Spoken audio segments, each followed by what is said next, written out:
घर जाणे वाट, गोरस बेचणे आई हाट.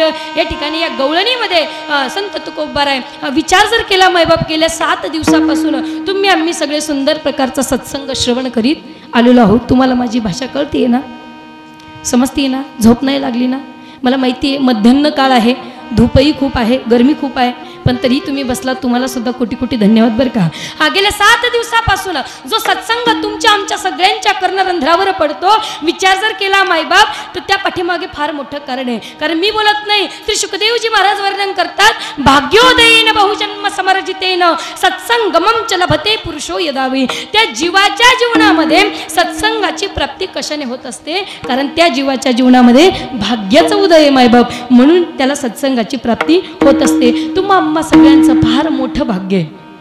म्हणून कोरोनाचा काळ गेल्याच्या नंतर सुद्धा 2 वर्षाच्या नंतर सुद्धा तुम्ही आम्ही सगळे सुरक्षित एकदम स्वस्थ राहून या ठिकाणी सत्संगाचा आनंद घेत आहोत. कशामुळे? आपलं भाग्य उदयाला आलं मायबाप. हे झालं भागवताचा विषय. पण रामायणाचा जर विचार केला, रामचरितमानसमध्ये तुलसीदासजी महाराज वर्णन करतात, बिनु सत्संग विवेक न होई आणि राम कृपा बिनु सुलभ न सोई. जोपर्यंत प्रभू रामचंद्रजींची कृपा त्या जीवावर होत नाही, तोपर्यंत मला त्याला मात्र सत्संगाची प्राप्ती होत नाही. मला एक सांगा, गावामध्ये दादांच्या मुखातून मी ऐकूनच आहे, बरेचसे सप्ते आपल्या गावामध्ये आपल्या नगरीमध्ये होत असतात, अनेक कथा कीर्तनही होत असतात.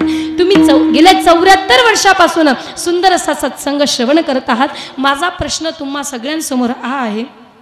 माता मौल्यांना मी पहिल्या दिवशी सांगितलं होतं, काय? धर्मकम शरणम गतः. भगवंत ज्या वेळेस स्वतः मला निघून जातात, तर धर्म कोणाच्या शरणमध्ये जातो? तुम्हा सगळ्यांना प्रश्न केला होता ना मी, विसरलात काय? असं करा, झोपलात का? नाही ना? मग एकदा भजन करा, विठाल विठाल. तुम्हा सगळ्यांपुढे माझा प्रश्न हा आहे, गेल्या कितीतरी वर्षापासून तुम्ही सत्संग श्रवण करता, तुम्ही श्री शुकदेवजी महाराजांच्या वाणीला खरं मानणार की तुलसीदासजींच्या वाणीला खरं मानणार? तुलसीदासजी म्हणतात, जोपर्यंत प्रभूची कृपा होत नाही तोपर्यंत सत्संगाची प्राप्ती होत नाही. आणि श्री शुकदेवजी महाराज म्हणतात, जोपर्यंत भाग्य आपल्या जीवनामध्ये उदयाला येत नाही तोपर्यंत सत्संगाची प्राप्त होणं अशक्य आहे. मी तुम्हाला प्रश्न हा करते, तुम्ही भाग्य खरं मानणार की कृपा खरी मानणार? बोलत चला. तुम्ही सगळ्यांनी भोजन केलंय? भोजन नाही, बालभोग केला असेल ना? बालभोग कशाला म्हणतात माहिती आहे? नाश्ता. नाश्त्याला शास्त्रीय भाषेतून बालभोग असं म्हटलं जातं. बाल शब्द कळतो ना, बाल आपण म्हणतो ना बाल्य अवस्थेमध्ये. बाल म्हणजे छोटा, ज्याला छोटा भोग म्हणतात. तुम्ही सगळ्यांनी केलाय ना? असंच करा का नाही केला? केलाय ना? मग सगळ्यांनी बोलत चला. तुम्ही कृपा खरं म्हणणार की भाग्य खरं म्हणणार? विचार करण्यासारखी गोष्ट आहे मायबाप. कारण का, जोपर्यंत आमचे गुरुदेव सांगतात, जोपर्यंत जन्मदेत्या माय बापाची कृपा त्या जीवावर होत नाही, जोपर्यंत गुरुजनांचा आशीर्वाद त्या जीवाला लाभत नाही, जोपर्यंत पितरांचा आशीर्वाद लाभत नाही, आणि असा त्रिवेणी संगम झाल्याच्या नंतर साक्षात भाग्य देखील आपल्या जीवनामध्ये उदयाला येतं. आणि भाग्य उदयाला आलं, एवढ्या सगळ्यांचे आशीर्वाद लाभले की तत्र देवो सहायकः, त्या ठिकाणी भगवंताला सुद्धा सहाय्य करावंच लागतं. म्हणून त्या ठिकाणी अशा सगळ्यांच्या कृपेने, सगळ्यांच्या आशीर्वादाने मात्र तुम्हा आम्हा सगळ्यांच्या जीवनामध्ये जो सत्संग लाभलाय ना, तो श्रीमद भागवत महापुराण. या शब्दाचा अर्थ असा आहे माय, श्री म्हणजे इति राधा, श्री इति लक्ष्मी. लक्ष्मी आणि राधा, मद म्हणजे भंडार. हे श्रीमद भागवत महापुराण काय? त्या श्रीचं, त्या राधेचं, त्या लक्ष्मीचं काय?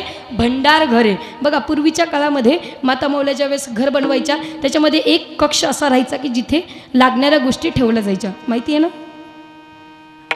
असं करा ना, मग नसं बोलता येतं. माहिती आहे ना? पूर्वीच्या काळामध्ये अशी एक रूम बनवली जायची की तिथे लागणाऱ्या गोष्टी ठेवल्या जात असत. मग त्यावेळेस का ठेवलं? कारण त्याला भंडार घर म्हटलं जायचं. मग त्याच प्रकारे 17 महापुराण, 18 उपपुराणांचा जर विचार केला तर कोणत्याही पुराणापुढे मद शब्द लागलेला नाही आहे. असं लागले का? श्रीमद शिव महापुराण, श्रीमद गणेश पुराण, श्रीमद देवी भागवत महापुराण असं लागले का कधी? नाही. कोणत्याही शास्त्र असो, कोणतेही पुराण असो, वेद असो, कशाच्याही पुढे मद शब्द नाहीये. तोच मद शब्द आज भागवताच्या पुढे. कारण काय? हे भंडार घरे मायबाप, इथून तुम्ही काही घेऊ शकता ना. एखाद्या व्यक्तीला संतान प्राप्ती होत नसेल ना, तिने जर मनामध्ये इच्छा केली की मला संतानाची प्राप्ती व्हावी, म्हणून त्यावेळेस मात्र जर ती इच्छा करून या ठिकाणी 7 दिवस भगवंताची कथा ऐकत असेल तर तिला संतान प्राप्ती होऊ शकते. एखाद्याने जर विचार केला अरे मी फार गरीब आहे, माझ्याकडे धनाची फार कमतरता आहे, आणि त्याने जर विचार केला देवा मी 7 दिवस तुझी कथा बसून ऐकेल, एका जागेवर ऐकेल, पण जर तू मला धन देत असतील तर तो जीव जर 7 दिवस एका जागेवर बसून कथा ऐकत असेल, बघा बरं का, तुम्ही म्हणशाल आम्ही 7 दिवस ऐकली पण आम्हाला कसं काय भेटलं नाही. मी जागासुद्धा म्हणते बरं का, कारण का जीव ज्या जागेवर एका दिवशी बसला ना त्याच जागेवर त्याला 7 दिवससुद्धा बसावं लागतं. कारण स्थान भ्रष्टान शोभनते केशा दंता नखा द्विजहा. स्थान जर बदललं तर भ्रष्ट झाल्याशिवाय होत नाही, आणि ते जर भ्रष्ट झालं तर जे पुण्य आपल्या वाटेला येतं ते पुन्हा मिळत नाही. म्हणून कथा ऐकत असताना, कीर्तन ऐकत असताना तुम्ही पहिल्या दिवशी ज्या जागेवर बसला होतात ना त्याच जागेवर बसलं पाहिजे, तेव्हा ते पुण्य व्यक्तीला लाभत असतं. मग या भागवतातून तुम्हाला जे पाहिजे ते मिळू शकतं. कारण हे काय आहे, भंडार घरे. मद म्हणजे काय होतो, मद शब्दाचा अर्थ होतो भंडार. अशा प्रकारे भागवत शब्दाचा अर्थ काय, भाष्यते सर्व वेदेषु गीयते नारदादिभिः वदन्ति त्रिश्लोकेषु तरन्ति भवसागरम. भाष्याचा अर्थ आहे भाष्यते सर्व वेदेषु, जो सगळ्या वेदांचा भाष्य आहे, सगळ्या वेदांचा जो सार आहे ते भागवत आहे.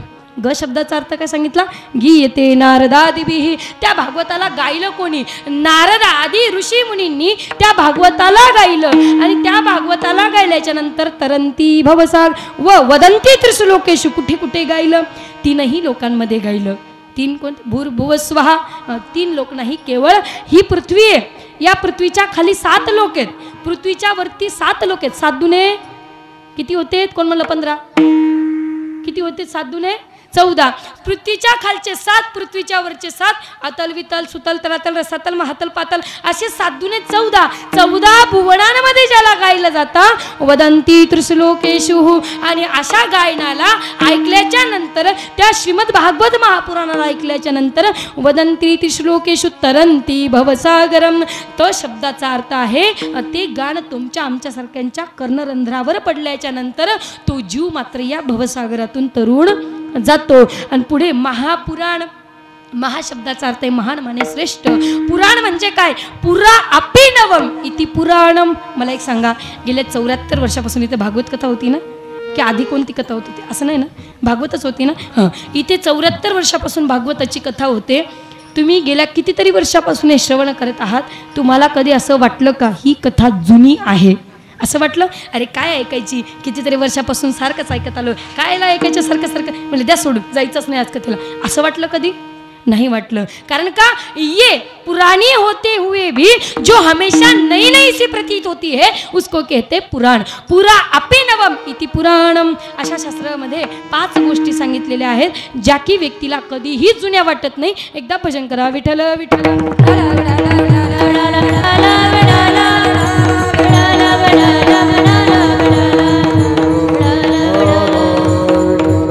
शास्त्रकार वर्णन करतात, सूर्योदयस्तात तांबूलम भारती कथा इष्ट मित्रम प्रियम भार्या नूतनानी दिने दिने. हे हा शास्त्रामध्ये 5 गोष्टी सांगितल्या ज्या की जीवाला कधीच पुराण्या वाटत नाही. सूर्योदयस्तात, सूर्य भगवान ज्यावेळेस प्रातःवेळी उदयाला येत असतात, सुंदर प्रकारे ज्यावेळेस ते उदित होतात त्यावेळेस मात्र तुम आम्हासारखा जीव बाहेर जातो. अरे वा, आज काय भगवंताचं तेज आहे, अरे वा आज काय लख उजेड, लख प्रकाश, किती तेजोमय सूर्य भगवान दिसत आहेत म्हणतो की नाही आपण. आणि सुंदर प्रकारे त्यांना अर्घ सुद्धा, तुम्ही अर्घ नाही देत, सकाळ सकाळ लवकर नाही उठत, 10 वाजेपर्यंत झोपून राहता, कोण म्हणलं.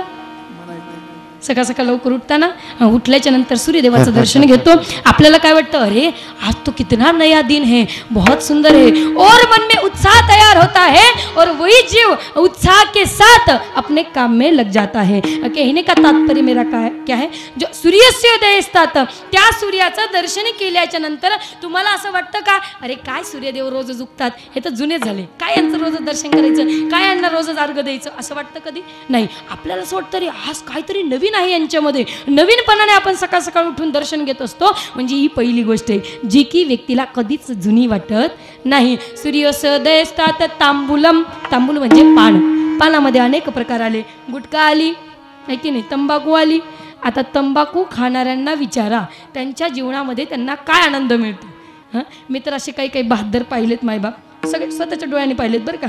हां, सकाळी सकाळी उठल्याच्या नंतर पहिले उठल्या उठल्या त्यांना तंबाखू खाल्ल्याशिवाय कोणतीही विधीला ते जात, त्यांना पहिले तंबाखू लागते, मग सगळे कार्य नंतर पार पाडतात. हां, सांगण्याचं तात्पर्य का, त्यांना वाटतं का अरे जुनं आहे काय याला नवीनच खायचं वाटतं का, नाही. ते हमेशा त्यांना नवीन नवीन वाटत असतं. जितक्या वेळ ते खाणार तितक्या वेळ त्यांना अलग अनुभव येणार, अलग आनंद येणार. म्हणून सूर्यस्य देस्तात तांबूलम, तिसरी गोष्ट सांगितली भारती कथा. भारती कथा म्हणजे सरस्वती देवीची कथा. सरस्वती देवीचं प्रथम नाव आहे भारती. सरस्वती देवीचे सांगायला गेलं तर 12 नाव आहेत. प्रथमं भारती नाम, द्वितीयं च सरस्वती, तृतीयं शारदा देवी, चतुर्थं हंसवादिनी, पंचमं जगन्माता, षष्ठं वागेश्वरी, तथा च सप्तमं चैव कौमादी, अष्टमं वरदाई. अशा प्रकारे 12 नाव आहेत. मग जी भारती कथा आहे, सरस्वती देवीची कथा आहे, ती कथा तुम्ही एक वेळा नाही, 2 वेळा नाही, 3 वेळा नाही, हजारो वेळा ऐकली तरीही तुम्हाला वाटतं ती कधीही पुराणी वाटणार नाही. इष्ट मित्रम प्रियम भार्या, हा चौथी गोष्ट सांगितली गेली. आपला जवळचा मित्र, त्याला व्यावहारिक भाषेतून म्हणतात लंगोटिया यार.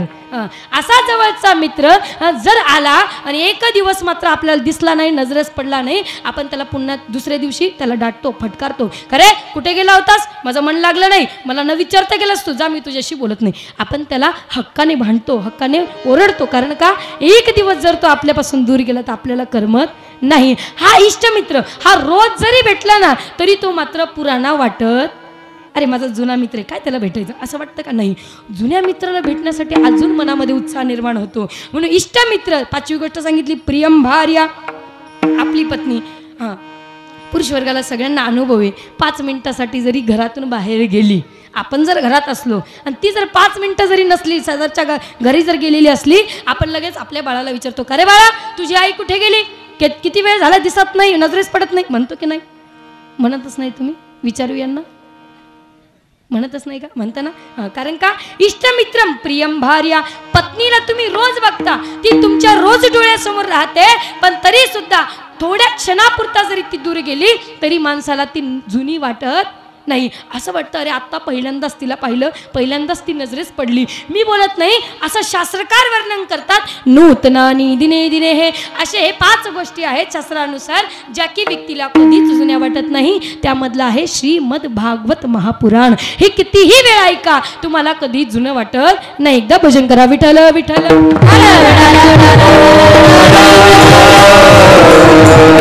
असे श्रीमद भागवत महापुराणाची रचना करण्या अगोदर व्यासोच्चिष्टम जगत सर्वम, वेदव्यासजीने मात्र जगतामधले जेवढेही शास्त्र आहेत, जेवढेही पुराण आहेत, जेवढेही ग्रंथ आहेत ना, ते व्यास उच्चिष्ट आहेत असं म्हटलं. उच्चिष्ट म्हणजे झुटा मुठा, मतलब उष्ट त्याला म्हटलं जातं. म्हणजे व्यासजींची उष्टे आहेत. उष्टे म्हणजे त्यांनी त्याला काय केले, रचना केलेली आहे. म्हणजे त्याला वाचलेलं आधी सगळ्यात कोणी, व्यास महर्षींनी वाचले. म्हणजे वाचलं म्हणजे त्याला स्पर्श केला, म्हणून ते काय झाले, उष्टी झाले. व्यासोच्चिष्टम जगत सर्वम. ज्यावेळेस व्यास महर्षींनी संपूर्ण 17 महापुराण 18 उपपुराणांच्या ग्रंथांची रचना झाली, तरीही मात्र मनामध्ये शांती नाही. काय करावं, त्यावेळेस मात्र स्वयं नारद महर्षींनी सांगितल्याच्या नंतर त्यांनी भगवंताची सुंदर अशी गुणानुवाद, भगवान कृष्णांच्या सुंदर लीला, भगवान कृष्णांचे सुंदर चरित्र मात्र त्यांनी रचना केले. त्याच प्रकारे संत श्री संत महात्मे म्हणतात की काल्याच्या कीर्तनामध्ये उच्चारण कसाचं करावं. कारण का,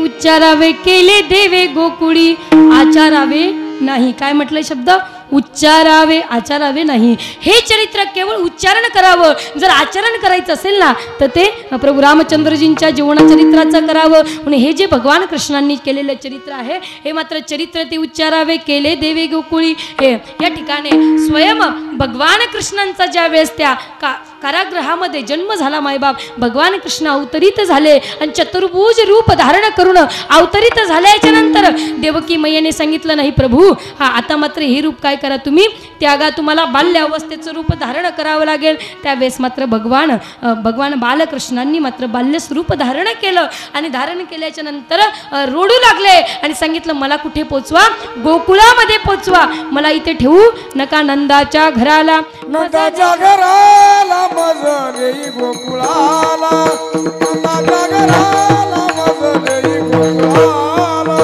नंदाच्या घराला मजले गोकुळाला नंदाच्या घराला मजले गोकुळाला उपजारी ते ठेवी बजारे आया उपजारी ते ठेवी बजारे नंदाच्या घराला मजले गोकुळाला नंदाच्या घराला मजले गोकुळाला नंदाच्या घराला मजले गोकुळाला नंदाच्या घराला मजले गोकुळाला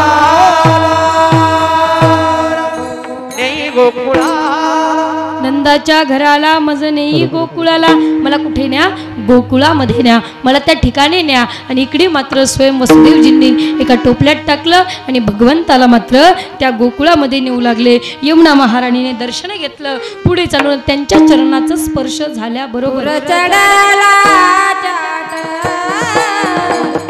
या ठिकाणी भगवंताच्याच पायाचा स्पर्श झाल्याबरोबर यमुना मैयाने मात्र रस्ता दिला. भगवंताला टोपल्यात घेऊन मात्र वसुदेवजी महाराज कुठे आले गोकुळामध्ये आले. गोकुळात आल्याच्या नंतर आतमधल्या कक्षामध्ये गेले ज्या ठिकाणी यशोदा मैयाची प्रसूती झालेली होती त्या ठिकाणी गेल्याबरोबर आता हे बघा यामध्ये श्री शुकदेवजी महाराज वर्णन करतात नंदस्त्वात्मज उत्पन्ने हे वर्णन काय आलं नंद बाबाजींचा आत्मा उत्पन्न झाला असं वर्णन आलेलं आहे. मला एक सांगा आत्मा कोणाला म्हटलं जातं ज्या वडिलांचा तो मुलगा असतो त्याला आत्मा म्हटलं जातं. आता भगवान श्रीकृष्ण कोणाचा मुलगा आहे वसुदेवजींचा मुलगा आहे. मग इथे नंदबाबाचा आत्मा म्हणून का म्हटलं गेलं कारण का मी बोलत नाही गौडीय संप्रदायामध्ये बाकीच्या विद्वानांचं असं मत आहे ज्या वेळेस यशोदा मैयाने प्रसूती केली प्रसूत झाल्याच्या नंतर त्या ठिकाणी जुळे मुलं उत्पन्न झाले होते. एक मुलगी होती जी माया होती आणि दुसरा एक पुत्ररत्नाची प्राप्ती नंदबाबांना झाली होती असं मी बोलत नाही गौडीय संप्रदायातल्या विद्वानांचं असं मत आहे. अजूनही वृंदावनामध्ये हेच मानलं जातं. मग त्या ठिकाणी त्या बालकाला उत्पन्न केल्याच्या नंतर जन्म दिल्याच्या नंतर इकडे मात्र वसुदेवजी महाराज ज्या ठिकाणी आले त्या गुप्त स्वरूपामध्ये तो यशोदा मैयाने जन्म दिलेला बालक त्या बालकाचं एकमेव मात्र रूपांतर कोणामध्ये झालं भगवान कृष्णांमध्ये झालं. म्हणून तो बालक आणि भगवान श्रीकृष्ण त्या ठिकाणी राहू लागले. मुलीला मात्र त्या कन्येला वसुदेवजी महाराज घेऊन गेले. म्हणून श्री शुकदेवजी महाराज वर्णन काय करतात नंदस्त्वात्मज उत्पन्ने म्हणजे त्या ठिकाणी नंद बाबाजींचा आत्मा उत्पन्न झालेला होता.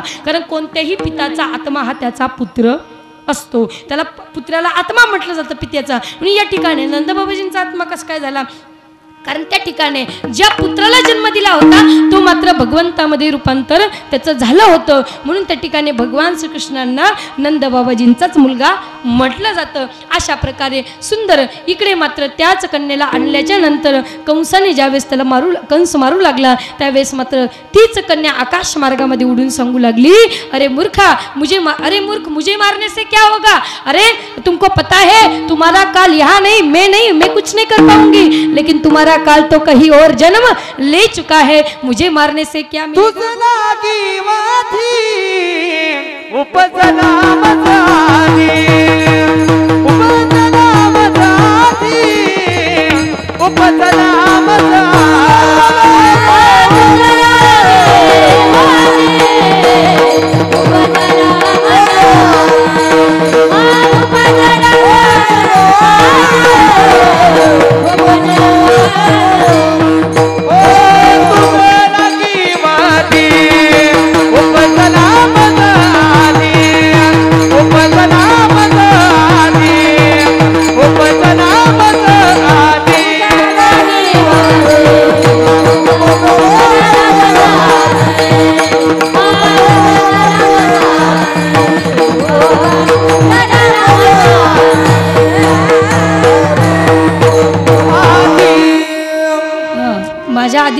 काय केलाय, उपजला आहे म्हणजे जन्म त्याने घेतला आहे. अशा प्रकारे कंसाला इकडे माहिती पडलं. इकडे कंस तर आपल्या कष्टामध्ये जीवन जगतो, पण तिकडे मात्र स्वयं ज्या वेळेस नंद आणि सुनंदाने पाहिलं तो जोर जोरात तिथून धावू लागले. नंद बाबा हे गोशाळेमध्ये होते. भैया बधाई हो, भैया बधाई हो, अरे भ्राताश्री आपको बधाई हो, बधाई हो. बोले का भयो, क्यों बधाई दे रही हो बहना. बोले आपको लाला भयो बधाई हो, बधाई हो. त्या ठिकाणी मात्र लाला भयो म्हटल्याबरोबर नंद बाबाने आपल्या गळ्यातील जेवढ्या मोत्याच्या माळा होत्या दुरूनच फेकल्या. बोले काम करो बहना, बोले मोतियों की माला बधाई के रूप में ले लो, लेकिन मुझे बधाई दो. जोर जोर से त्या ठिकाणी मात्र सगळीकडे वार्ता पसरली अवघ्या गोकुळामध्ये. आणि गोकुळवासी त्या ठिकाणी येऊन मात्र जोर जोरात बधाई गाणं करू लागले. नंदजी के अंगना में बज रही आज बधाई, नंदजी के अंगना में बज रही आज बधाई.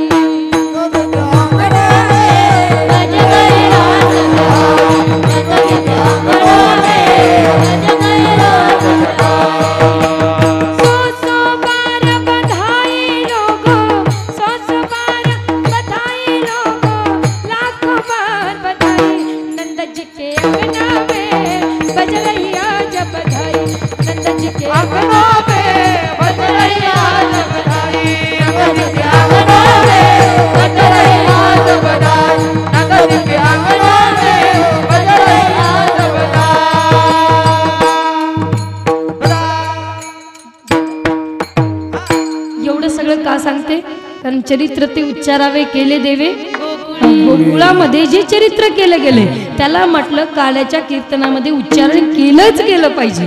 त्याला म्हटलं कारण काला हा 3 प्रकारचा, एक जीव आणि शिवाचा काला, आणि जो साक्षात पंढरपुराच्या वाळवंटामध्ये केला जातो त्याला 3रा काला. अशा प्रकारे ज्या वेळेस सुंदर प्रकारे बधाई गाणं करण्यात आली तर त्या ठिकाणी मात्र सगळ्या ग्वाल बाल गोपी आधी एक माहितीये, एक गोपीने तर विचार केला, अरे कारण नंद बाबाने त्यावेळेस हाती दिनो, घोडा दिनो, और दिनो, पालकी अनेक प्रकारची बधाई दिली. आणि एका विद्वानाचं मत तर असं आहे गौडी संप्रदायामध्ये की नंद बाबाजींनी जेवढा आपल्या कक्षामध्ये धन जमा करून ठेवलेलं होतं ना त्या दिवशी मात्र तो कक्ष उघडून दिला. बोले एक काम करो, जितनी बधाई लेना चाहते हो ले जाओ. क्यों, क्योंकि प्रवयसहा भागवतामध्ये एक शब्द आलेला आहे. काय आलाय, प्रवयसहा. प्र म्हणजे काय, लघु सिद्धांत कौमुदी व्याकरणाच्या अनुसार जर विचार केला, प्र म्हणजे प्रकृष्टेन वयसहा. प्रकृष्ट म्हणजे अतिवयानंतर. अतिवयानंतर म्हणजे किती, मला एक सांगा, आपल्याला संतानाची प्राप्ती व्हावी असं किती वयापर्यंत इच्छा असती. 50, 40, 50, 60, लईत लई झालं 70.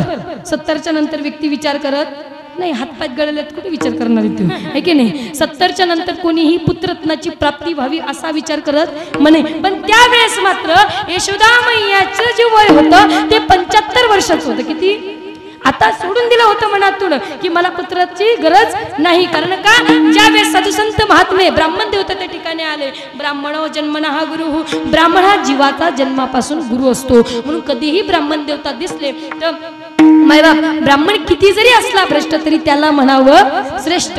एखाद्या ब्राह्मणाने जरी तो त्याचा क्रियाकर्म करत नसेल तरी सुद्धा त्याची निंदा करू नये. ब्राह्मण हे भगवंताची इष्ट देवता मानले जातात म्हणून त्यांची निंदा कधीच करू नये. त्या ठिकाणी मात्र जसे ब्राह्मण देवता आले, यशोदा राणी पाय पडण्यासाठी गेली, नंद बाबा बाजूला बसलेले होते. आता तिकडे पद्धत आहे, कुठे आपल्या महाराष्ट्राच्या बाहेर जर तुम्ही गेलात, कुठे उत्तर प्रदेश असो किंवा राजस्थान असो, गुजरात असो, तिकडे इथपर्यंत घुंगट घेण्याची पद्धत आहे. तुम्ही सगळ्यांनी पाहिलंच असेल आहे की नाही. मग त्यावेळेस मात्र नंद राणी मात्र यशोदा मैया इथपर्यंत घुंगट घेऊन आली. आणि त्यावेळेस जसा ब्राह्मण देवतांचा पाय पडण्यासाठी गेली, ब्राह्मणाने आशीर्वाद दिला, बरे पुत्रवती भव, पुत्रवती भव. यशोदा मैयाने जोर से घूंघट उठाला, बोले कैसे पुत्रवती भव. बोले ब्राह्मण देवता आप मेरा मजाक मत उड़ाइए, मेरा उपहास मत करिए. बोले नहीं नहीं रानी, मैं उपहास नहीं कर रहा, मेरे मुंह से तो शब्द निकल गया, मुझे क्या पता आप ही यहाँ पे मेरे दर्शन करने आई. बोले मैं ही थी, लेकिन नहीं मुझे तो लगा था कि शायद आपकी बहू आई हो. बोले आज तक हमको कोई पुत्ररत्न की प्राप्ति नहीं हुई तो बहू कहाँ से आएगी.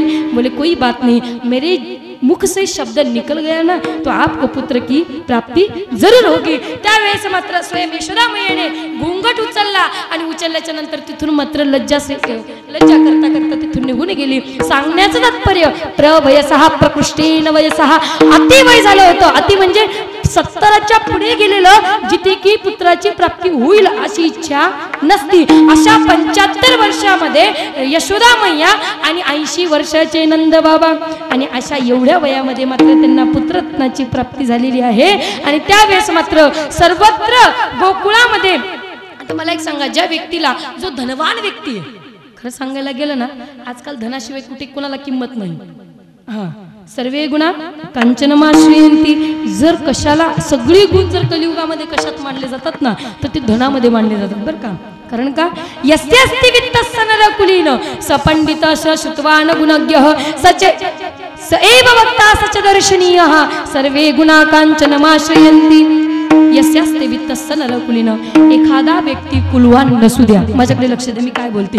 मी काय म्हणते, एखादा व्यक्ती कुलवान नसला तरी पण त्याच्याकडे धन आहे, तरी धन जर असलं तर त्या धनाकडे पाहून, त्या वित्ताकडे पाहून मात्र त्याला कुलवान म्हटलं जाईल. अरे ही बहुत बडी शेठ जी आहे, इनके पास धन आहे, असं म्हटलं जातं. तो कुलवान भलेही नसू द्या, त्या ठिकाणी म्हणजे तो गटर साफ करणारा जरी असेल आणि गटर साफ करता करते ते त्याने मोठं धन जरी कमवलं असेल ना, तरी त्याला सगळ्यात मोठं कुलवान म्हणता येईल. यस्यास्ति वित्तस्य नरकुलीन सपंडित श्रुतवान गुणज्ञः. एखाद्या व्यक्तीला इथे आल्याच्या नंतर ततममक झालं, त्याला बोलता येत नसू द्या, काहीच म्हणत त्याच्या तोंडातून शब्द फुटेल असा झाला, तरीही जर त्याच्याकडे सगळ्यात मोठं धन असेल ना, तर आजकाल धनाला किंमत आहे. त्याला पंडित म्हटलं जाईल, मायबाप त्याला विद्वान म्हटलं जाईल. त्याला बोलता येत नसेल तरी पण त्याच्याकडे धन असलं तर त्याला मोठं विद्वान म्हटलं जाईल.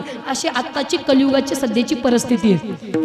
सपंडित श्रुतवान गुणज्ञः स एव वक्ता सच दर्शनीयः सर्वे गुणा कांचनमाश्रयन्ति. अशा प्रकार वर्णन करतात. कलियुगामध्ये एखाद्या व्यक्तीकडे भले काही नसू द्या, विद्या नसू द्या, त्याच्याकडे कुळ गोत्र नसू द्या, त्याच्या अंगावर कपडे कशी घालणारे असू द्या, पण जर त्याच्याकडे धन असलं ना, तर सगळ्यात पूजेत तो असणार आहे. धनवंतालागी सर्व मान्यता आहे जगी, सर्व मान्यता आहे जगी, सर्व मान्यता आहे जगी. धनवंतालागी सर्व मान्यता आहे जगी, मान्यता आहे जगी, सर्व मान्यता आहे जगी. धनवंतालागी सर्व मान्यता आहे जगी, सर्व मान्यता आहे जगी, जगी सर्व मान्यता आहे जगी.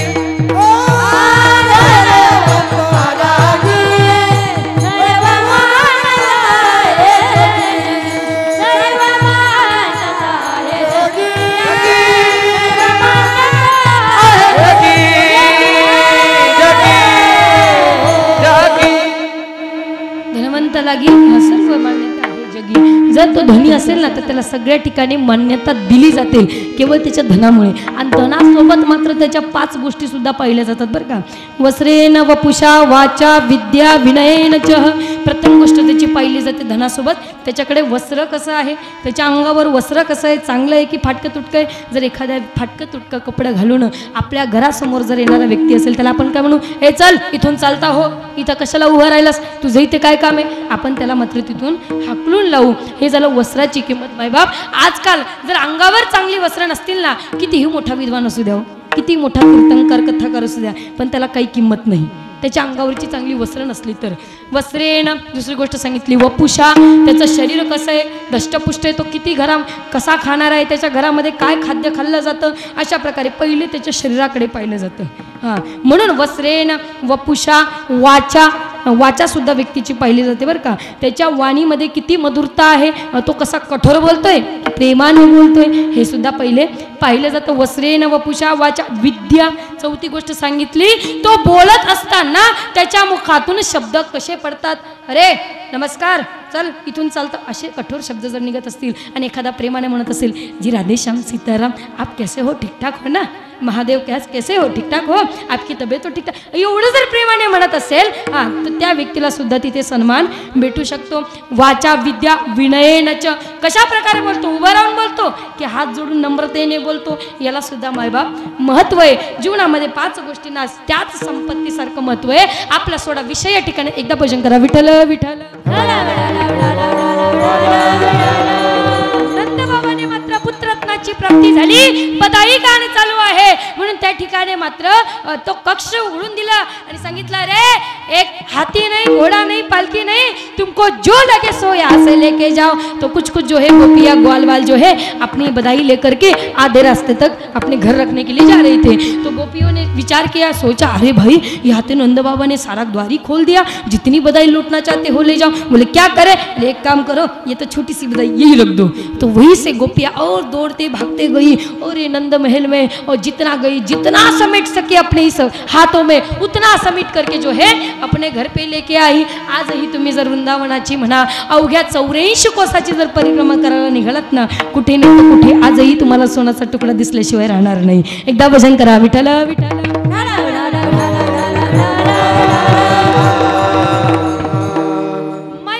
अशा प्रकारे जेवढी बधाई लुटता येईल तेवढी मात्र अवघ्या सगळ्या गोपग्वालांनी गोपिकांनी मात्र त्या ठिकाणी लुटली। अशा प्रकारे पुढे मात्र कंसाने अनेक असुर पाठवले, पूतना पाठवली, बकासूर पाठवले, अघासूर पाठवले, ऐके नाही नामा म्हणे आले देवाच्या अंगणा, स्वरूप सुंदरा देवांगणा। नामदेवराय सुद्धा वर्णन करतात त्या पूतनेचं कशा प्रकारे होली होती, आता सुंदरी बनून आलेली होती आणि त्या सुंदरी स्त्रीने मात्र नंतर तिचं स्वरूप दाखवलं, तीच पूतना। आणि अशा प्रकारे कालकूट नावाचं जहर पाजल्याच्या नंतर सुद्धा त्याच भगवंताने तिला मातृत्वाची गती प्रदान करावी, ठीक आहे नाही। अशा प्रकारे अहो बक्यम स्तनकालकूटम, अहो बक्यम स्तनकालकूटम जिगांसया पाय यदप्य साध्वी लेवे गती रात्रिचितां ततोन्यम कंबादयालम शरणम व्रजय। अशा प्रकारे त्या गुणाचं वर्णन केलं जातं भगवंताचं की अहो बकियम, बकियम म्हणजे जी बकासूरची बहीण आहे ती बकी, बकी म्हणजे पूतना। त्या बकीने आपल्या स्तनाला कालकूट नावाचं जहर लावून मात्र जशा प्रकारे भगवंताला पाजलं, भगवंताने जहर तर पिलंच, तिचे दूधही पिले आणि त्या प्रकारे तिने रक्तही सुद्धा पिले। आणि ज्यावेळेस प्राणही समम, प्राण ज्यावेळेस भगवंत ओढू लागले सामुंच सामुंच, अरे कन्हैया मुझे छोड़ दो छोड़ दो। आणि अशा मातेला मात्र अशाच पूतना मावशीला त्याच मातेच्या पदवीवर मात्र स्वयं मातृत्वाची गती प्रदान केली। अशा गुणनिदान भगवंताने विठ्ठल विठ्ठल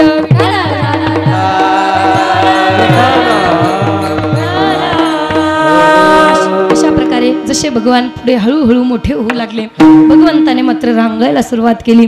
तळवे तळहात तळहात टेकीता, तळवे तळहात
मात्र आता सुंदर भगवंताच्या लीला मात्र बाल अवस्थेमध्ये सुरू झाला। तळवे तळ हात टेकीत डाव्या गुडघ्याने रांगत, हात टेकीत टेकीत मात्र अवघ्या घरामध्ये लोणी खात फिरायचं। आणि ज्यावेळेस त्या गोपिका त्याच प्रभूचं दर्शन घेऊन दही दूध ताक लोणी ज्यावेळेस विकण्यासाठी जायच्या, तर हा एक गोपी वर्णन करते अभंगाचा प्रथम चरण। मैं तो भूल गए घर जाने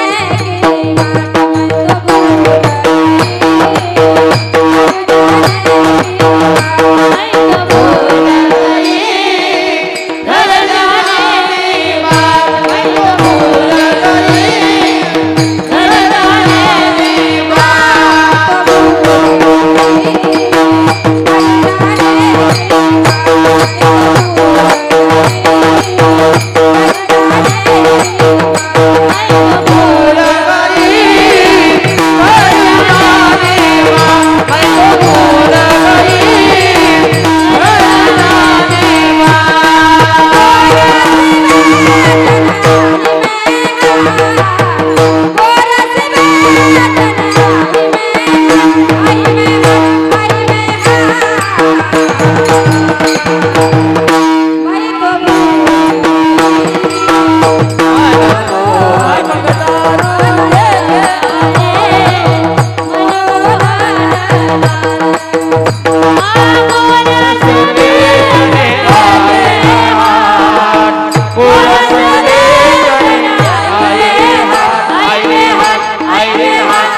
विठ्ठल विठ्ठल शिकण्यासाठी आली होते.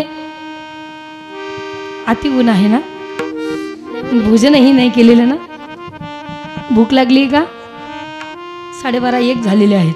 हा म्हणा लागली असेल तर मी बोलणार नाही, चिंता नका करू. असं करा, कारण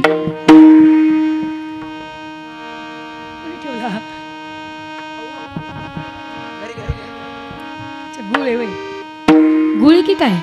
गुळ गुळ गुळ गुळ. मला तर तीळ दिसू राहिली त्याच्यामध्ये. असं काय हरकत नाही.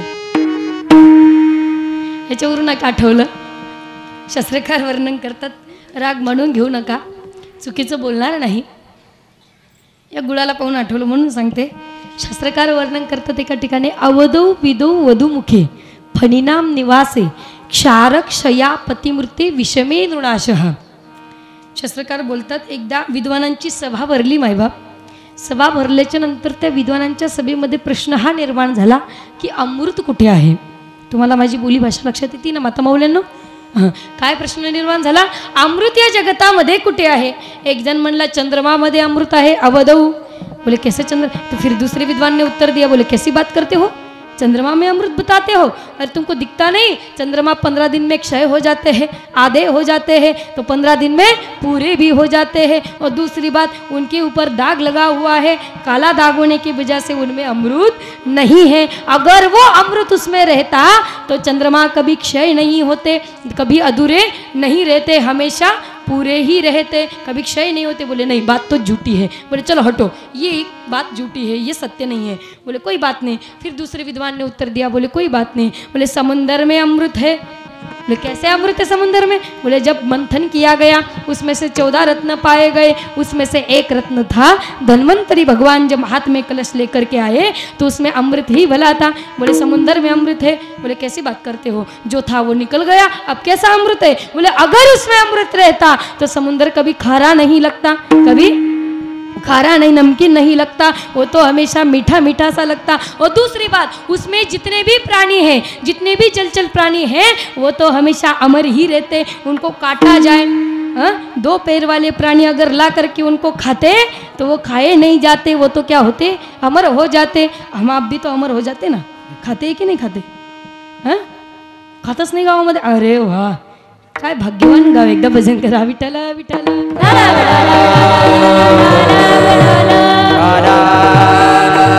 दूसरा कहा गया, बोले समंदर में अमृत है. एक विद्वान ने कहा, बोले कैसी बात करते हो जी, कितना झूठ बोलोगे. बोले ये तो नमकीन लगता है, खारा थोड़ी, ये मीठा थोड़ी लगता है. बोले बात झूठी है, इसमें अमृत नहीं है. बोले कोई बात नहीं. बोले वधु मुख है.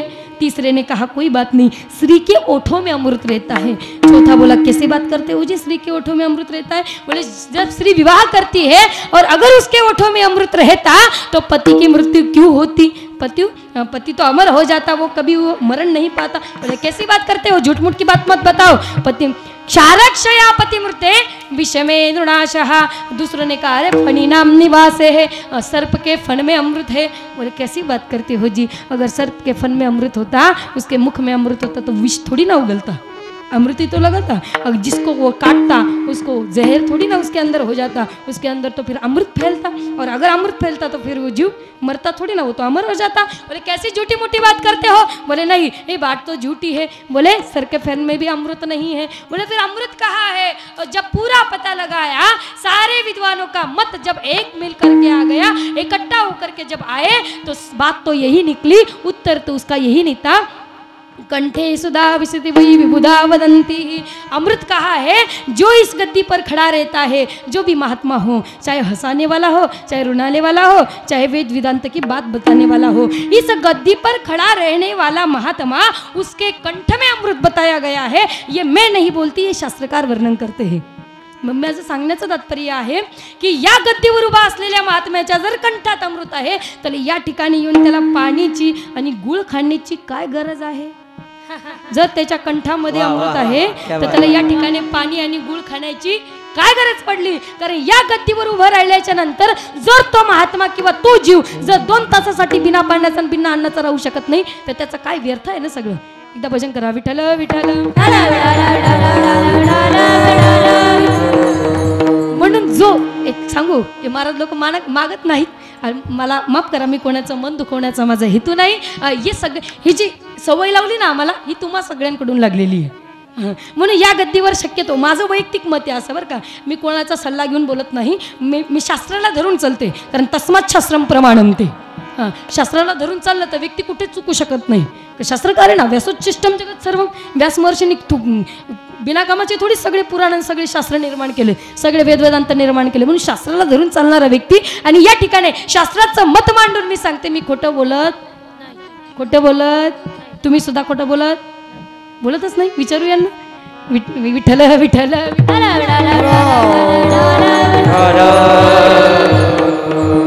हे ठेवलं म्हणून सांगितलं बरं का, नाहीतर माझा काही उद्देश नव्हता कोणाचं मन दुखवण्याचा.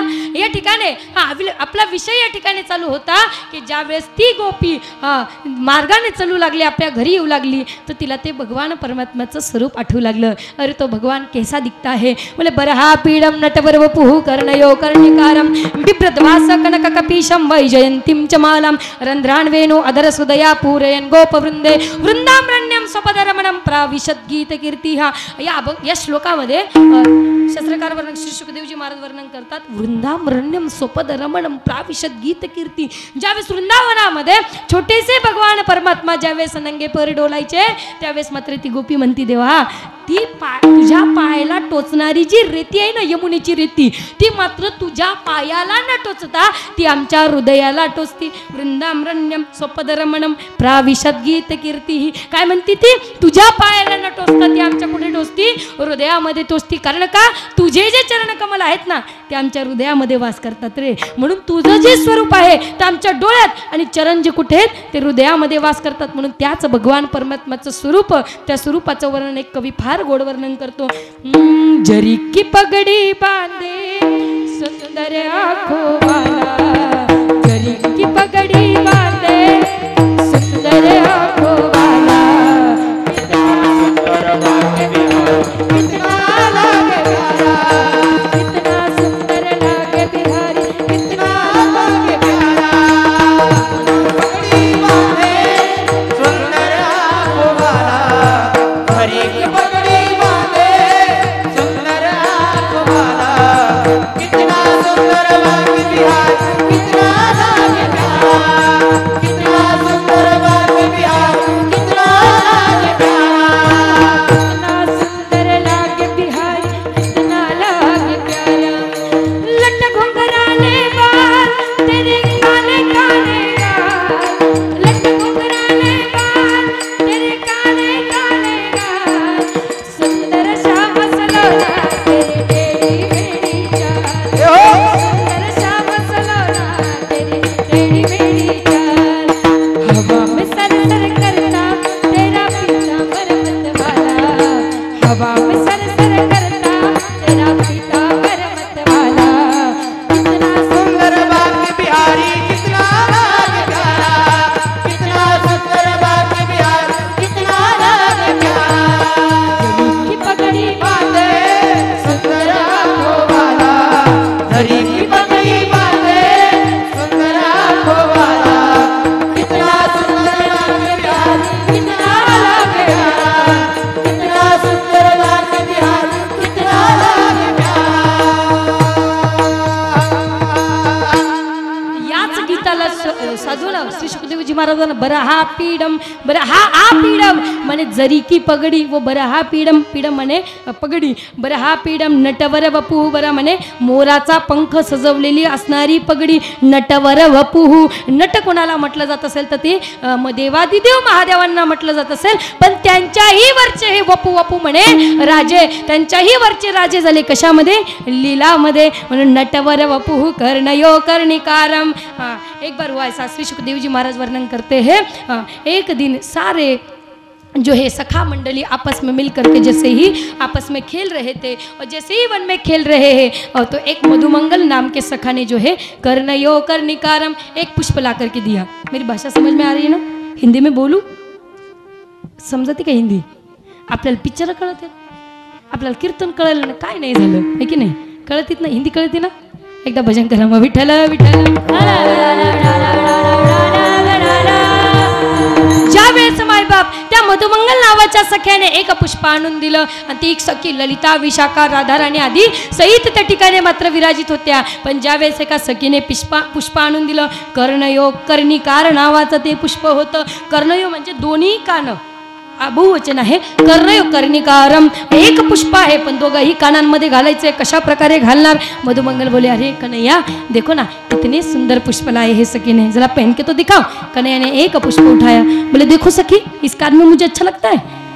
मधुमंगल बोला नहीं नहीं इस कान में अच्छा नहीं लगता. बोले इस कान में लगाओ. फिर इधर से उठाया, बोले देखो इस कान में अच्छा लगता है तो जरा बताना तो तुम. तो बोला नहीं प्रभु इस कान में अच्छा नहीं लगता, उतार दो. फिर यही से निकाला तो फिर मनसुखा से पूछा, बोले देखो यह अच्छा लगता है. मनसुखा ने बोला नहीं नहीं कन्हैया वाह तो बिल्कुल भी नहीं अच्छा लगता. बोले फिर तनसुखा से पूछा, बोले कहाँ अच्छा लगता है, यहाँ पे रख लूँ, अंगुली में रख लूँ. बोले नहीं यहाँ पे भी अच्छा नहीं लगता. फिर धनसुखा ने कहा प्रभु कहीं और अच्छा नहीं लगता. बोले तुम्हारे चरणों में जितने फूल बहाओ वही अच्छे लगते हैं, समर्पित करने में तो चरण ही काफी है. क्योंकि पत्रम पुष्पम फलम तोयम यो मे भक्त्या प्रयच्छति तदहम भक्ति प्रवृत्तमश्नामि प्रवृत्तात्मनः. अशा प्रकारे भगवंताने सुंदर या ठिकाणी वर्णन कशा म्हणून बोलते मी, कर्णयोर कर्णिकार म्हणजे भगवंताच्या स्वरूपाचं वर्णन या ठिकाणी चालू आहे. असे भगवान परमात्मा बाल्य अवस्थेमध्ये ज्यावे तळवे तळ हात टेकीत डाव्या गुडघ्याने रांगत, ज्यावेळेस रंगणी रंगणात आजिम्या देखील अशा रांगत असताना ज्यावेळेस ती गोपी म्हणती देवी तुकोबाराय वर्णन करतात, मी तो आज माझ्या दृष्टीने पाहिला. मग ज्यावेळेस ती गोपी आपला रस्ता विसरती, तिला सुचत नाही मी कुठे पाय ठेवू. अशा प्रकारे ती भगवंताला विचारू लागली. गवळणीचं द्वितीय चरण.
मोहनलाल सबही बिसरू देखे गोपाल. मला असं वाटतं 11:30 आपल्या कीर्तनाची सुरुवात झालेली होती. आता किती वाजले? 1 वाजलेले आहेत. 1:30 म्हणजे 1:30 सोडू का? भूक लागली नाही, कारण शास्त्रकार वर्णन करतात बुभुक्षितम किम न करोति पापम. पोटामध्ये जर भूक मात नसली ना तर तो खाण्यासाठी तो जीव काय वेडेपणा करत नाही. म्हणून भूक नाही लागली ना? लागली मला माहिती आहे. बोलू का? काही तेच जय विठोबा रखमाई घेऊ. बोलू ना? एकदा भजन करा. विठाला विठाला. अशा प्रकारे प्रकारे मात्र भगवंत पुढे चालून थोडे मोठे झाले, 4 वर्षाचे झाले, 3-4 वर्षाचे झाल्याच्या नंतर भगवंत मात्र भगवंताने चोरी करायला सुरुवात केली. भगवंताने चोरी नावाचा जो कलंक आहे तो कशासाठी इथे लेबल लावून घेतलं माहिती आहे? ते केवळ भक्तासाठी. आपले कारण ज्यावेळेस सखा मंडलींकडे पहिले बोले क्या तुमको तुम्हारे घर वाले खाने के लिए नहीं देते? बोले देखो तुम्हारा शरीर कितना है, कैसा रूखा सूखे से हो गए हो. बोले कन्हैया खाने को तो देते हैं लेकिन थोड़ा सा देख. बोले बाकी सारा कहाँ जाता है? बोले दही दूध कहा जाता है मथुरा में बिकने के लिए जाता है, हमारी मैया हमको देती नहीं है, थोड़ा सा उसका पानी पानी रह जाए तो वो पिलाती थी, उससे हमारा पेट नहीं भरता इसलिए हम ऐसे रह गए हैं. भगवंताने सांगितलं चिंता करायची नाही, याला चोरी म्हटलं जात नाही, आपल्याच घरातलं आपण चोरून खायचं. त्यावेळेस मात्र भगवंताने आता प्रॅक्टिस करायची आहे. काय करावं? रात्रीची वेळ होती, यशोदा मैयाने खाऊ घालून झोपून दिलं, पण मात्र झोप लागेना. कारण का उद्यापासून चोरी करायला सुरुवात करायची आहे आणि चोरी करण्या अगोदर प्रॅक्टिस पाहिजे की नाही? थोडी बहुत प्रॅक्टिस पाहिजे. भगवंत मात्र रात्रीचे उठल्याच्या नंतर यशोदा मैयाने ज्या कक्षामध्ये जिथे दही दूध तूप लोणी आधी सगळं संगळून ठेवलेलं होतं, हळू भगवंत हळू तिथे गेले. पायात छुमछुम पैंजण वाजत होते तिथपर्यंत गेल्याच्या नंतर मात्र हळूच इकडे तिकडे बघितलं. दरवाजा उघडल्याच्या नंतर मात्र एक मटका. आता तिथे मात्र आता नंदबाबाचा जो राजवाडा होता ना अवघ्या खांबांनी वेपलेला होता आणि त्या खांबांना मात्र हिरे जडीत मोती त्या ठिकाणी असे लावलेले होते आणि त्या कक्षामध्ये एक शिशा देखील लावलेला होता. भगवंत हळूच जसे त्या कक्षामध्ये प्रवेश करून गेले, भगवंताला तो शिशा तो आरसा तो दिसला नाही, पण जसे त्या मटकीकडे गेले, मटकीत हात घातला, मक्खन वरती काढलं, पण तोंडात घातल्याबरोबर मायबाप त्या ठिकाणी भगवंताला शिशामध्ये त्या आरशामध्ये स्वतःचं स्वरूप दिसल्याबरोबर भगवंत घाबरले. आतापर्यंत कधी स्वतःचं प्रतिबिंब पाहिलेलं नव्हतं. घाबरले आणि त्या आरशातले भगवंताला गाठू लागले, फटकारू लागले. बोले ए कहासे आए हो? आता तो भी त्याला हेच विचारेल ना, ए कहासे आए हो? तो अरे देखो मेरे घर में आके म्हणजे चोरी तो ऊपर से करते हो, ऊपर से सीना चोरी करते हो, मेरे घर में आकर के चोरी करके मुझे फटकार लगाते हो. बोले चलो चलो भगो यहाँ से, मैं नंद बाबा का छोरा हूँ, जानते नहीं हो, मेरा नाम कन्हैया है, कन्हैया. बोले आता तो आतमधला भी तेच म्हणाला मेरा नाम कन्हैया है. त्याला म्हणते अच्छा मेरे से मूड लड़ता है, रुको अभी नंद बाबा को बताता हूँ. और इसी प्रकार ज्यावेळेस मोठ्याने भगवंत त्या शिशामध्ये मात्र बोलू लागले. यशोदा मैयाने ऐकलं आणि आल्याच्या नंतर बोले कन्हैया तू कहाँ है? देखा आसपास तो कहीं नहीं दिख रहे. हळू धीरे धीरे वहां तक गई और जैसे ही कन्हैया दिखा बातें कर रहा है शीशे वाले भगवान से, जोर से कान मरोड़ा. अरे दारी के तुमको समझ में नहीं आता या क्या कर रहे हो आधी रात में? बोले मैया तुमको पता नहीं हमारे घर में चोर आ गया. चोर? बोले कैसा चोर? बोले ये देखो शीशे में मेरे से झगड़ रहा है, मुझे फटकार रहा है, डांट रहा है. बोले अरे ये कोई चोर नहीं है, ये यही का चोर है, चोर. बोले अरे हाँ मैया यही आ गए, मैं तो बता तो रहा हूँ ना. बोले अरे ये कोई और नहीं है, तुम ही हो, वही नंद बाबा का छोरा है. और जैसे ही भगवान ने छोटा सा मुख किया, अब तो भाई हमारी चोरी पहले ही दिन पकड़ी गई. वही यशोदा मैया ने जो है डांट फटकार करके सुला दिया. सुबह जब जगने के बाद भगवान ने बहुत सारी चोरियां की. चोरी करते करते एक दिन ऐसा हुआ, एक गोपी ने धमकी दी. बोले देख कन्हैया अगर मेरे घर में आकर के चोरी करेगा ना, देख तुझको पकड़ के जो है तेरी मैया के हाथ ना सौंपाऊं तो मेरा नाम भी गोपी नहीं. कन्हैया बोले अच्छा चॅलेंज करती है मुझे, देख आज तो तेरे घर पे आके चोरी तो मैं करूंगा ही करूंगा. आणि त्यानंतर मात्र सकाळची वेळ होती. इकडे मात्र रात्रभर गोपी आणि ग्वाल दोघंही जागे आहेत. कशासाठी?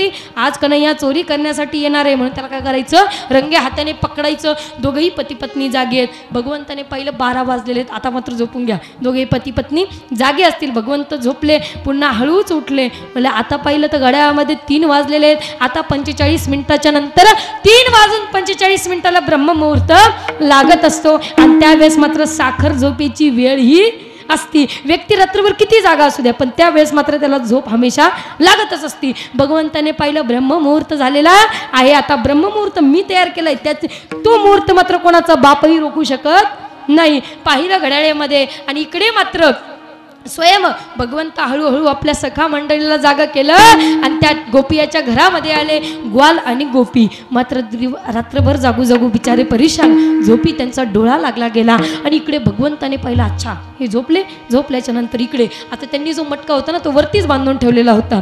तर मटका वरती बांधले, हात पुरत नव्हता. भगवंताने काय करावं? भगवंताने विचार केला, म्हणले हे जर जागे झाले तर काय करावं? त्यावेळेस मात्र आता त्या गोपाची फार मोठी लंबी दाढी होती आणि त्या गोपीची वेणी होती. ती दाढी आणि वेणी मात्र आपसामध्ये बांधून दिली. म्हणले जर हे जागे झाले तर मात्र यांना एकमेकात खिसका खिसकी करतील, आपल्याला पकडण्याची वेळ येणार नाही. जर हे जागे झाले तर आपण सगळं सोडून पळू शकतो. भगवंताने पुढचा प्लॅन करून ठेवला, पुढचं नियोजन करून ठेवलं. आणि ज्यावेळेस चोरी करू लागले, झालं असं मायबाप जसं चोरी करता करता अवघ्या सगळ्या ग्वालबालांना खाऊ घातलं. खाऊ घातल्यानंतर मात्र जसं भगवंताची बारी आली खाण्याची, त्यावेळेस गोपी आणि ग्वाल जागे झाले. जागे झाल्याबरोबर जशी गोपीने पाहिलं, अरे कन्हैया, अरे काना रुकदारी के तुझको अभी पकड़ करके तेरी माता के हाथ में देती हूँ. त्यावेळेस भगवंताने पाहिलं, अरे बापरे, झालं असं मायबाप. आता एक खाटेच्या वरती मात्र ते सगळं काढत होते, दही दूध ताक आधी लोणी. त्यावेळेस मात्र सगळे सखा मंडळी तिथून पळून गेले, पण भगवंत मात्र एकटेच वरती लटकलेले राहून गेले. अरे मुझे छोड़ करके कहा जा रहे हो मधुमंगल, मुझे तो छुड़ाव. तिथून मात्र उडी मारली भगवंताने खाली. हळूहळू पळू लागले. पळाल्याच्या नंतर भगवंत घरी आले.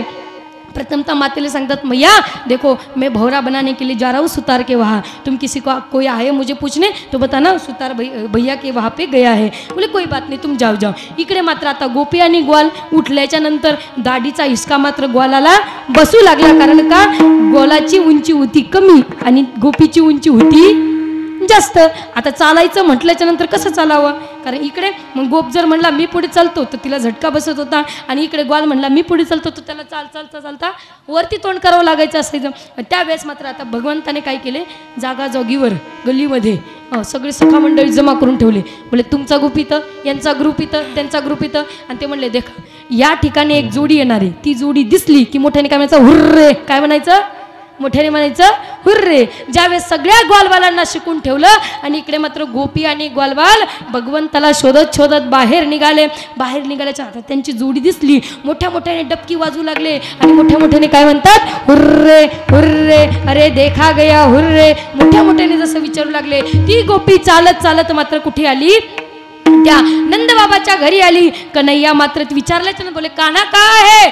बोले वो तो गया है सुतार भैया के घर पे, कहा भौरा बनाने के लिए. तिथून मात्र जशी ती जोडी निघाली कुठे, सुताराच्या घरी. सुताराच्या घरी गेल्याच्या नंतर तिथे विचारलं, म्हणले कहा गए कन्हैया. बोले वो ती दोरी घुपण्यासाठी कुठे गेला, तो मात्र बाजारात गेलेला आहे. तिथून मात्र ती जोडी जशी निघाली बाजारामध्ये, मात्र इकडे ग्वालाला हिसका बसतोय, गोपीला सुद्धा वेणीला हिसका बसू लागला. आणि त्यावेळेस मात्र चलता बोलता भगवंताने विचार केला, कारण ग्रुपने जशी सखा मंडळी त्या ठिकाणी जमून ठेवली होती ना, त्या भगवंत हुर्रे हुर्रे म्हटल्याच्या नंतर ग्वाल आणि गोपीला त्या ठिकाणी मात्र आता थकले. कारण पतीची दाढी माझी वेणी दोहाची गाठ बांधून गाठबाई कोणाची सुटेना. यशोदे यशोदे बाळ तुझा काना, यशोदे बाळ तुझा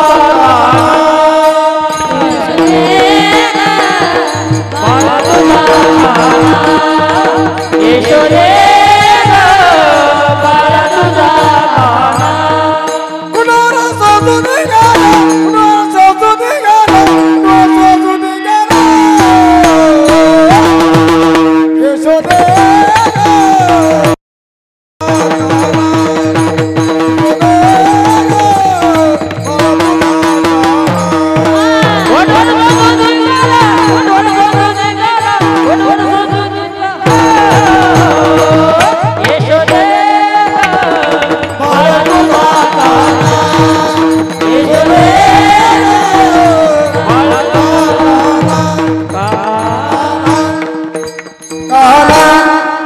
मात्र ते ग्वाल आणि ती गोपी जाऊ लागले, तर गोपी मात्र मोठ्याने म्हणू लागली, कन्हैया आमची गाठ सोड. ज्यावेळेस स्वतःच्या हाताने त्याला कापू लागली, तर मात्र ब्रह्मदेवाच्या बापाची हातातून बांधलेली ती गाठ कुठे सुटणार नव्हती. त्यावेळेस मात्र गाठ सोडण्यासाठी पुन्हा त्याला नंदबाबाच्या इथे जावं लागलं. तिथे मात्र यशोदा मैयाला जोरजोराने आवाज दिला, यशोदे तुझा कान्हा कुठे गेला. कन्हैया मात्र हळूच पदराच्या बघतो. बोले आप समझ में आया, गोपी मुझे चैलेंज करती हो, अब समझ में आया मेरी बंदी हुई हाथों से गांठ है, मुझसे गांठ लेती हो. बोले देखो अब तो ये तुमसे क्या, तुम्हारे पिता से भी नहीं छुटने वाली. त्यावेळेस मात्र भगवंताने जशी नजर टाकली मायबाप, दृष्टी पडल्याबरोबर ती गाठ सुटली गेली. अनेक गोपियांची खोडी मात्र भगवान परमात्म्याने केली, चिरहरण सुद्धा केले. एक गोपियांनी पुन्हा चॅलेंज दिलं, म्हणले बघ अब तो तू आता तर मी तुला पकडूनच दाखव. ते म्हणलं कोई बात नाही, पकडून दाखव. झालं असं, जसं चोरी पकडली गेली, कन्हैयाला मात्र जशी हातामध्ये धरून, इकडे लक्ष द्या तुम्ही, तुम्ही इकडे लक्ष द्या, त्यांना तुम्ही कायमच पाहिलंय, आपण थोडा वेळ आहोत आहे की नाही. जशी हाताला घेऊन कन्हैयाला यशोदा मैयाकडे आणू लागली, चोरी पकडून नाव सांगण्यासाठी हातामध्ये मात्र कन्हैयाचा हात पकडला एका गोपीने, धरून धरून जशी चलती आणि नंद बाबाच्या राजवाड्यासमोर आल्याच्या नंतर यशोदा राणीला आवाज देऊ लागले, अरे यशोदा राणी जरा बाहर तो निकलो बाहर, देखो तुम्हारा कन्हैया पकड़ा गया चोरी करते हुए, देख नहीं रही हो. आणि त्यावेळेस मात्र यशोदा राणी म्हणती, अरे बाळ सकुन गुणाचे ताने गे बाळ दिसते गोजिरवाने, किती सांगता घराने गे गोकुळच्या नारी. अशा प्रकारे यशोदा राणी त्या ठिकाणी म्हणते, अरे हर कोई आए तो सो मेरी कन्हैया की बुराई करता है. जशी तुम्ही इकडे लक्ष द्या ना.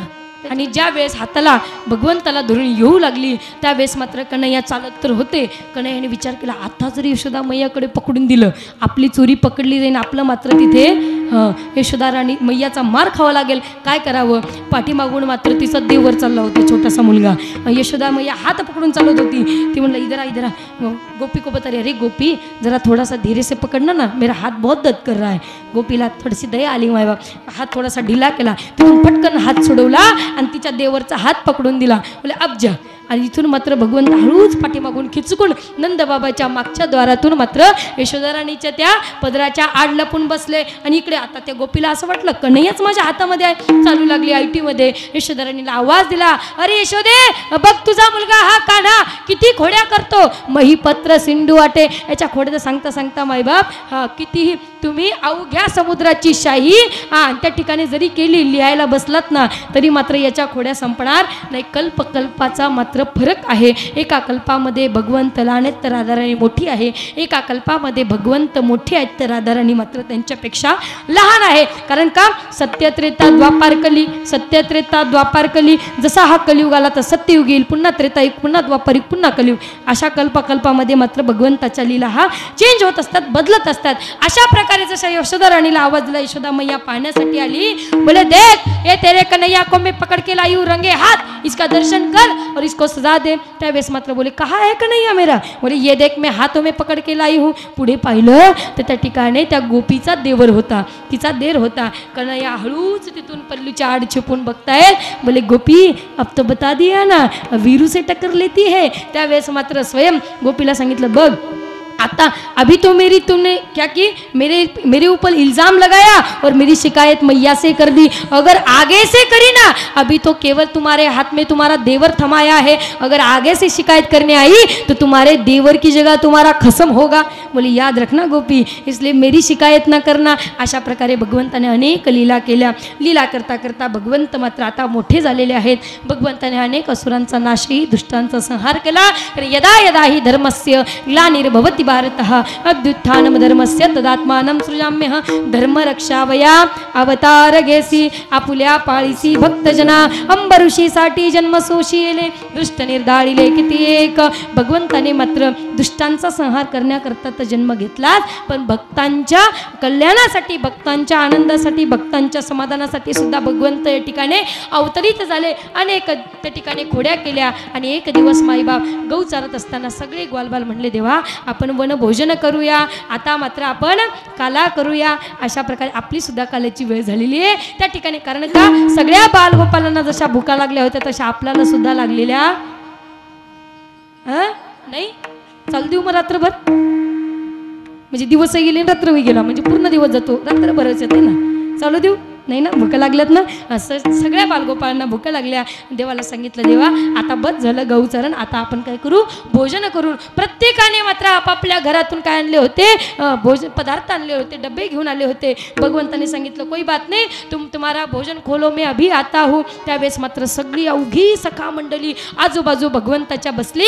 भगवंत त्यांच्या मध्यस्थी बसले. श्री शुकदेवजी महाराज वर्णन करतात, बिभ्रद्वेणुम जठरपटयो शृंगवेत्रे च कक्षे वामे पानो मशृण तत्फलान्यंगुलीषु. वाम म्हणजे उजव्या हातामध्ये भगवंताने काय केलं, प्रत्येक बोटाला अंगुलीशू, अंगुलीशू म्हणजे बोट, प्रत्येक बोटाला आचार लावलेला आहे. प्रत्येकाकडून आचार घेतले. बोले तेरा आचार देना, फिर या लगाय. बोले तुम्हारा आचार देना, या लगाय. तुम्हारा आचार देना, या लगाय. तनसुका, मनसुका, धनसुका, मधुमंगल, तोक, वाकुड्या, पेंद्या, सुदामा, अनेक त्या ठिकाणी त्यांचे सखागण होते. सखागणांच्या याच्यातून ते आचार घेतला, प्रत्येक बोटाला लावला. बोले अभि एक काम करो, तेरा डिब्बा थोडा आगे सरकाव. तिथून मात्र घेणार, एक घास खाणार, एका बोटाने आचार चटणार, इकडच्या सख्याच्या त्याच्यातून घेणार, एका बोटाने आचार चटणार. प्रत्येक सखागणांच्या डब्यातून भगवंत खात होते आणि प्रत्येक बोटाच्या आचाराचा काय घेत, आचार म्हणजे लोणचं, त्या लोणच्याचा काय घेत होते, चटणीचा आनंद भगवंत घेत होते. आणि अशा प्रकारे मायबाप, एक होता मनसुखा मायबाप. त्या मनसुख्याने काय केलं, आपल्या घरातून 2 लाडू बनवून आणलेले होते. ते गव्हाचं पीठ असतं ना, गव्हाचं पीठ चाळल्याच्या नंतर त्याच्यातून काय नव्हतं, तो भुसा, त्या भुसाचे मात्र 2 लाडू बनवून आणलेले होते. ते लाडू पाहिल्याबरोबर मनसुखाने विचार केला, अरे मेरी मैया ने तो ऐसे लड्डू दिए हैं, अगर ये लड्डू भगवान को खिलाऊंगा तो ये तो राजा का पुत्र है, राजकुमार है, नंद बाबा का छोरा है, कैसे निंदा करेगा मेरी. बोली ये शोभा तो नहीं देता, क्या करे. एक लड्डू खुद ही खा लिया, एक लड्डू अभी बाकी था. बोले ये कन्हैया खाएगा तो मेरी बहुत निंदा करेगा, और मैं कन्हैया को खाने के लिए कैसे दूँ, क्योंकि भूसा के लड्डू है ना. बोले अब क्या करे. बोले खुद ही खा जाओ. इधर उधर देखा, जैसे खुद खाया भगवान की भी नजर पड़ी, अरे मुझे चोर करके लड्डू मेरा खाता है. बोले मेरे हिस्से का वापस कर. बोले मनसुखा बोला ना, मैं नहीं करने वाला. आणि ज्यावेळेस मनसुखा उठून भगू लागला, पळू लागला, त्यावेळेस मात्र भगवंत सुद्धा त्या मनसुखाच्या पाठीमागे पडू लागले. आणि ज्या मनसुखाला पकडलं, खाली धरतीवर झोपवलं आणि त्याच्या तोंडातून तो लड्डू काढून मात्र स्वतः भगवंताने ग्रहण केला. बिभ्रद्वेणुम जठरपटयोर शृंगवेत्रेच्या कक्षे वामे पानु मशृण कवलम तत्फलान्यंगलुषु तिष्ठन्मध्ये स्वपरिसृदो हासयन्नर्म बिस्वै स्वर्गे लोके मिशती भुभुजे यज्ञ बुग्बाल केली. आणि असा हा आनंद पाहिल्याच्या नंतर तिष्ठन्मध्ये, भगवंत तिष्ठ म्हणजे मध्यस्थी उभे आहेत भगवंत, आणि स्वपरिसृदोचः त्यांच्या आजूबाजूमध्ये सगळी सखा मंडळी आहे. आणि स्वर्गे लोके हा सगळा काही कारभार, हा सगळा व्यवहार, हे सगळी ज्यावेळेस ते प्रसंग मात्र स्वर्गातून देवी देवता बघत होते ना, स्वर्गे लोके मिशती भुभुजे यज्ञ बुग्बाल केली, त्यावेळेस मात्र स्वर्गातल्या देवतांना सुद्धा वाटलं, अरे अशा काल्यासाठी मात्र अशा भोजनाचा आनंद आम्ही सुद्धा घेतला पाहिजे होता, पण भोजनाचा आनंद मिळाला नाही, काय करावं. म्हणजे एक काम करू, काय जलामध्ये भगवंत हात धुण्यासाठी येतील, त्यांच्या उष्टा हाताचे जे अन्न असेल ना, ते तरी आम्हाला कणकण तरी मिळेल, तिळी इतके मिळेल. म्हणून सगळे देवी देवता त्या ठिकाणी मासे होऊन त्या तळामध्ये झाले काल्याचे निमिसे, देवतळी झाले मासे. अशा प्रकारे त्याच भगवंताचा असे 3 प्रकारचे काले, जीव आणि शिवाचा एक काला, आणि जो साक्षात वाळवंटामध्ये केला जायला सगळ्या साधू संतांच्या मध्यस्थी तो एक काला. म्हणून या ठिकाणी सुंदर अशा काल्याचा प्रसंगाचा आनंद घेत तुम्ही आम्ही सुद्धा या ठिकाणी काल्याचाच अभंग घेत असताना या ठिकाणी विचार केला गेला. मैं भूली घर जाने बाट, गोरस बेचने आई हाट, काना रे मन मोहन लाल, सब ही विसरू देखे गोपाल. तृतीय चरणामध्ये म्हणतात, हुतो तकित बहिरी तुका, कहा पगडारू देखे अनेरा, देखे न सब वहिने घेरा. खरं सांगू, यदा कदा सज्जनो दुर्जनो वा विनाश काले विपरी. कधी कधी माणसाचं मन कुठेतरी भरकटून जातं. म्हणून कहा पगडारू देखे अनेरा, देखे तो सब वहिने गेरा. ती गोपी विचार करते, अरे कारण का विठ्ठल जळीस तरी भरला रिटा, ठाव नाही उरला, आजी म्या दृष्टीने पाहिला, विठ्ठलची विठ्ठल. अरे तो जळास्थळामध्ये व्यापलेला आहे असा भगवान परमात्मा मला या ठिकाणी दिसतो ना. म्हणून कहा पग, पग म्हणजे पाय, मी कुठे पाय ठेवू, कारण का देखे तो सब वहिने घेरा, जिकडे पाय ठेवलं तिकडे तोच दिसतो, म्हणून त्याच्यावर पाय पडू नये. म्हणून त्या ठिकाणी मात्र संत तुकोबाराय शेवटच्या चरणामध्ये विनंती, भगवंताचं वर्णन करत असताना म्हणतात, उतो तकित बहिरे तुका, बागा रे सब म्हणत का धोका. ज्या ठिकाणी असा भाव उत्पन्न झालाय ना, त्या गोपीचं वर्णन पाहत असताना अरे एवढं प्रेम भगवंताविषयी मनामध्ये निर्माण झालं ना, असा भाव देवा माझ्या सुद्धा मनामध्ये निर्माण होऊ दे. म्हणून संत तुकोबाराय शेवटच्या चरणामध्ये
पगडारू देखे अनेरा देखे तो सब वैने गेरा हुतो तकित वहिरे तुका भागा रे सब मन का धोका. श्री संत तुकोबारा वर्णन करतात की माझ्या मनाचा सर्वस्व भाग गेला, शीन गेला, अवघा झाला आनंद, अशी अवस्था झाल्याच्या नंतर सर्वस्व काही मी माझ्या स्वतःच्या आनंदामध्ये गायनाची उडे आपुलिया छंदे मनाचे आनंदे आवडीने त्याच भगवान परमात्म्याचं मात्र मी नामस्मरण करतो. तुम्ही आम्ही सगळ्यांनी वरती हात करा. विठोबा रखुमाई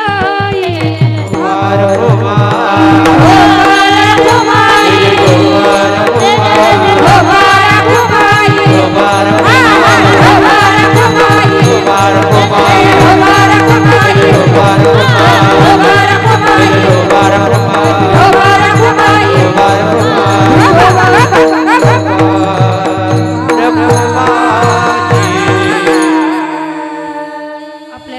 अशा भव्य दिव्य वातावरणामध्ये आपल्या आदरणीय मंगलताई असतील, आदरणीय आपल्या राणीताई असतील, आदरणीय मृदंगाचारी यशोदाताई असतील, आपले आदरणीय श्री हरिभक्त परिणाम अंकुश महाराज असतील, सुनील दादा असतील, आपले सर्वत्र आता सगळेच नामदेव महाराज असतील आदरणीय, सगळ्या या ठिकाणी सगळ्यांच्या मार्गदर्शनाने, सगळ्यांच्या सहकार्याने, सगळ्यांच्या साथीने, कारण एकल्याचा नव्हे खेळ म्हणून मेळ मेळविला.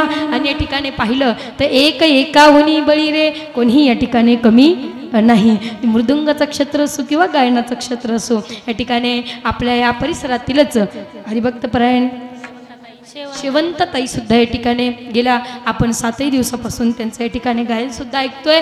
आजी सुद्धा या ठिकाणी सुंदर असे साथ करतात, म्हणून आजींनाही कोटी कोटी धन्यवाद. विनीकरीताई असतील, आमच्या या ठिकाणी आपल्या सप्ताहाचे नियोजक आयोजक किसनदादा गावंडे यांना सुद्धा सुंदर असा भव्य दिव्य सोहळा ज्यांनी निर्माण केला.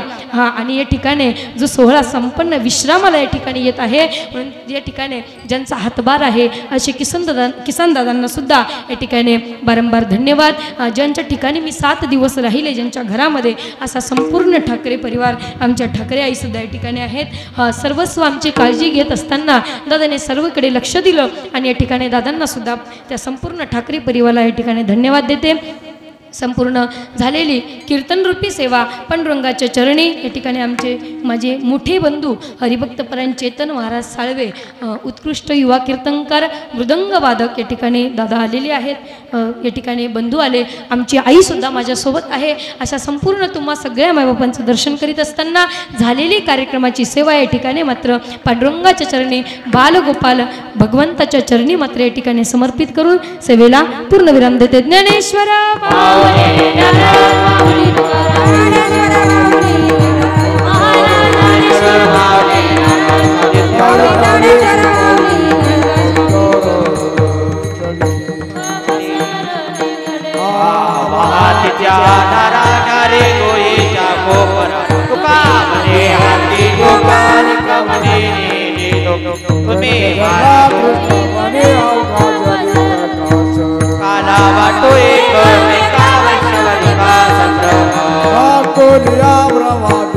उत्तम लोकाला काला वाटो एक